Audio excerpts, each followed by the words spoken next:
मुख्यमंत्री देवेंद्र फडणवीस यांच्या संवेदनशीलतेमुळे नांदेडच्या शेतमजूर दाम्पत्याला मुलाचं अखेर दर्शन मिळालंय।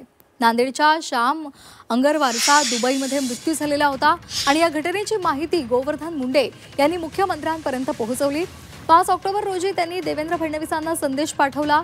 मुख्यमंत्र्यांनी तत्काळ दखल घेत त्यांनी परराष्ट्र मंत्री एस जयशंकर यांच्याशी संपर्क साधला। मृत्यूचा दाखला मिळवण्यासाठी सतत पाठपुरावा सुद्धा केला। मृत्यूचा दाखला आणि पार्थिव वाहतुकीसाठी फडणवीसांनी वैयक्तिक पाठपुरावा केला। मुख्यमंत्र्यांनी पार्थिव भारतामध्ये आणण्याचा खर्च स्वतः उचलण्याची तयारी दर्शवली। नंतर परराष्ट्र मंत्रालयाने तो खर्च करायला मान्यता दिली। 12 ऑक्टोबरच्या मध्यरात्री श्यामचं पार्थिव दुबईहून हैदराबादला आणण्यात आलं। नांदेड जिल्हाधिकाऱ्यांनी हैदराबादवरून किनवटपर्यंत त्याची व्यवस्था केली।